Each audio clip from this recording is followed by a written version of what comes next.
What's up gamers, DreamcastGuy here, reviewing today Hotline Miami 2, Wrong Number. In an age where violent video games are blamed for everything, one game has the guts to stand out, to give you a gun and tell you to go crazy, to make knife kills worth more points, and to just generally make you feel insane for playing a level 50 times just to get a higher score. This is Hotline Miami 2 at its very core.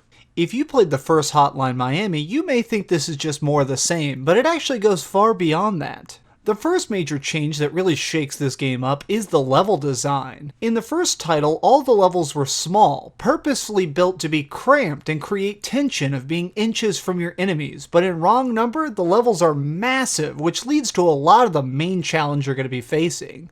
In this game, you're playing as a cast of nutjobs on a quest for bloody satisfaction, but nothing is what it seems. At the start of each mission, you're dropped outside a building, tasked with the goal of taking out everyone inside with the most weapons in the shortest amount of time to try and get the highest amount of points possible. What sounds like such a straightforward quest, though, goes really bonkers in a hurry. The baddies in this have knives, baseball bats, and enough guns to arm a small army, so you have to tread carefully through each level. Popping into a room without proper planning is going to leave you bleeding out in seconds. Luckily, the top-down view, coupled with the zoom and lock-on options, are your primary tools for beating each area. The left stick controls where you're walking and the right stick controls where you're aiming, but the new twist is with L2 you can shift the camera 15 feet forward, giving you a sight to far sides of the map. Also, pressing R2 will lock onto whatever target is closest to your aiming reticle. You're really going to have to learn to utilize these new tools very well, because if you don't master them in these long hallways, you have zero chance of success. This game feels much harder than the original, but luckily there's a lot of characters to play as this time, so no levels actually ever feel bland, and it keeps everything feeling really edgy. Some of the primary characters in this one are a group of killer friends who are trying to copy the brutal murders of the first game. Or how about this guy? He's a soldier in Vietnam hunting people down in the rain. Or my personal favorite is this reporter digging for truth behind the masked madmen killings. Each character plays a little differently. For instance, the reporter I love so much actually has the ability to beat every level without killing anybody. He absolutely despises killing, so even if you pick up guns, he'll actually dismantle it so foes can't retrieve them. Each mission of this game will toss you into the body of another person, each with their own terrible deeds to commit and part of the story to tell. Like this guy here, he can't stop hearing phantom phone calls and goes insane in the police station.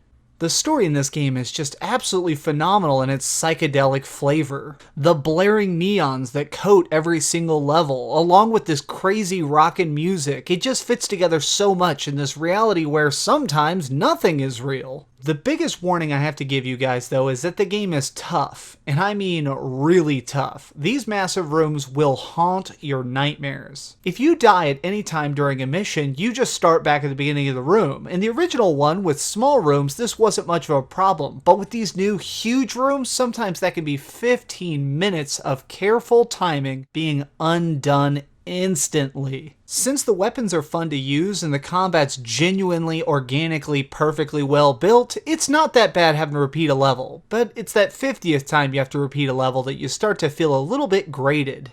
What's really cool though is that this game was released on the PS3, PS4, PlayStation Vita, and PC, and each of them have their own perks. When you're playing on the PlayStation 3 or PlayStation 4, the graphics look great and there's very little load times. Everything has a really good frantic pace, and it's constantly updating your cross-save function, so if you want to play on the Vita, you can instantly pick it up and jump in. When you're playing on the Vita, you can actually use the touchscreen to scroll around the map, and by tapping on enemies, you'll automatically lock onto them. I like this a lot. It's not super practical, but it was a really cool thing to do. The PC version has the best map editor by far though. You can drag and drop levels together, and it's really going to lead to some crazy stuff down the road. I'm excited to see what things people make in this editor and put online, and what craziness they remake from classic titles. So we've heard the ups and we've heard the downs, but let's head on over to the ratings board and put a big number on it.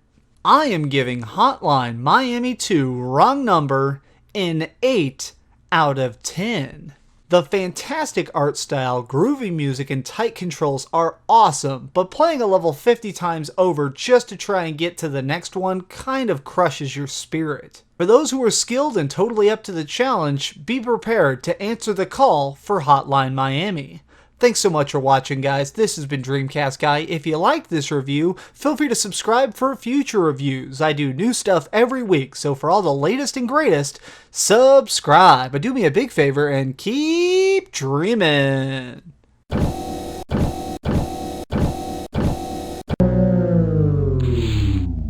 Thanks so much for watching. If you liked this video, maybe check out my last video. Please subscribe, and if you want, share this somewhere with your friends.